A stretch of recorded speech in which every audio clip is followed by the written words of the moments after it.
The air in John's basement was thick with an uncanny stillness. The flickering candlelight cast eerie shadows across the room, the feeble glow unable to fully penetrate the heavy darkness lurking within. That evening, as the last remnants of daylight dwindled, an unsettling feeling settled in the pit of John's stomach, as though a malevolent presence had taken residence within the depths of his home. Sitting alone in his study, John found himself unable to tear his gaze away from the portrait that adorned the wall. It was an ancient depiction of a nobleman, his visage withered and aged, that oil paint cracking with the passage of time. That eyes seemed to follow John's every move, and blinking and ever watchful, as if they held some hidden wisdom or a deeper understanding of the events about to unfold. As the hours slipped by, the sound of creaks and knocks reverberated from the basement, their rhythm matching the rapid thumping of John's heart. Each haunting echo seemed to grow louder and more distinct, drawing John's attention deeper into the darkness below. Though consumed by apprehension, a sense of curiosity mingled with dread compelled him to investigate the source of the unearthly noises. With trepidation, John descended the wooden stairs towards the cold emptiness that awaited him in the basement. A chill wind whispered through the narrow corridors, extinguishing the flickering flame of his candle. The hiss of the extinguishing fire was the only sound that accompanied John's every step, as he moved forward into the unseen. In the silence that followed, John hesitated before opening the basement door. It creaked with a mournful groan, as if it was reluctant to reveal the secrets lurking within inky blackness. And in that moment, time seemed to cease as John stood in bewildered stupor, his breath caught in his throat. Before him, emerging from the abyss, stood a skeletal figure. Bones clacked and creaked as they aligned themselves into an unnaturally upright posture. The flesh that once enveloped it had long since disintegrated, leaving behind a horror made only of bone and dust. Shadows danced upon its skeletal visage, and hollow eye sockets stared back at John with a menacing intensity. The creature exuded a potent mix of macabre energy and ancient malevolence. John's mind reeled, grappling with unfathomable questions. From where had this undead monstrosity appeared? What dark and unholy forces had conspired to bring it to life? Has some forgotten curse been awakened, or perhaps a twisted experiment gone awry? Yet, as the seconds ticked by, John felt a strange connection between himself and the revived skeleton.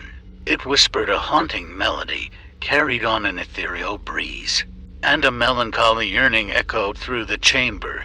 It was a plea for release, for salvation from the eternal torment that plagued its bones.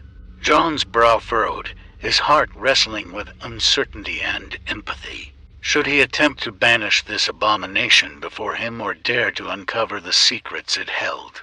Would he be consumed by the dark magic that coursed through its veins? If he delved further into its origins, closing the door to the basement, John returned to his study. The portrait on the wall tauntingly mocked his fear and curiosity. The timeless eyes seemed to judge him, beckoning him to embark on a journey into the unknown. John thought about what to do with all this. He decided to call the rescue service and tell them about everything that was happening. But they did not listen to him and said, "If you call again with such stories, we will write you monetary penalty." John hung up, undeterred by the dismissive response from the rescue service. John felt a newfound determination simmer within him. It was clear that he must confront the enigma that had unfolded within the confines of his own home alone. He could not rely on anyone else to understand the gravity of the situation. This was his battle, to fight. Armed with a battered book of occult lore he had unwittingly stumbled upon during his research, John delved into the pages and deciphered ancient texts that spoke of revenants and their origins.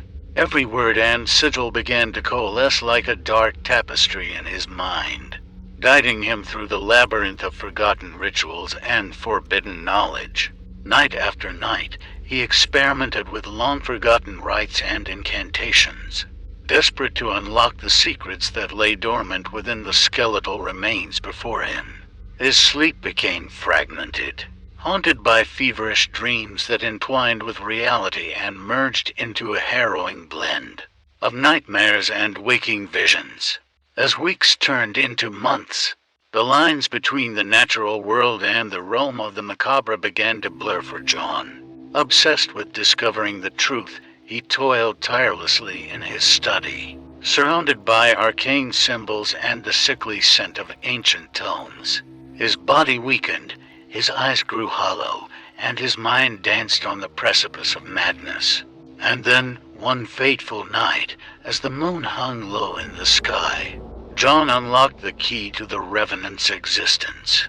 A resonating incantation, whispered with trembling resolve, echoed through the house.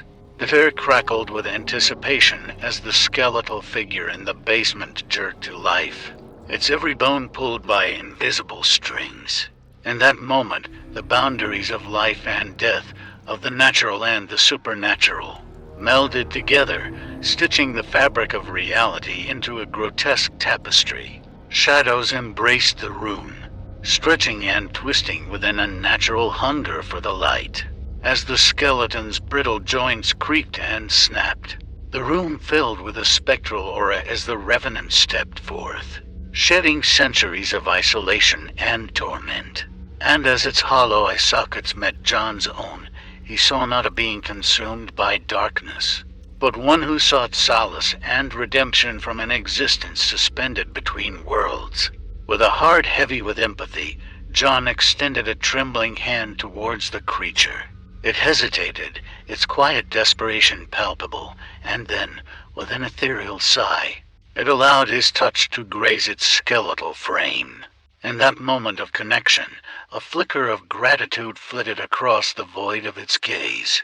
A flicker that John knew would be his salvation from the encroaching darkness. In trying to move with a strong desire to help the skeleton find peace, John forgot about danger and caution. Skeleton picking up a good moment, John standing with his back to him. He pierced his heart with his bony fingers. The moment hung suspended in time, as the skeleton's fingers pierced through John's flesh and into his heart. The pain seared through his entire being, each heartbeat feeling like a thunderous drum in his ears. John gasped, his eyes widening in disbelief and agony, as life's fragile grip slipped away from him. In his final moments, John understood the nature of the creature he had sought to aid. The skeleton, desperate for release, had merely sought to transfer its torment onto another soul. A malicious force, drawn by John's empathy, had deceived him, turning his noble quest into his ultimate downfall.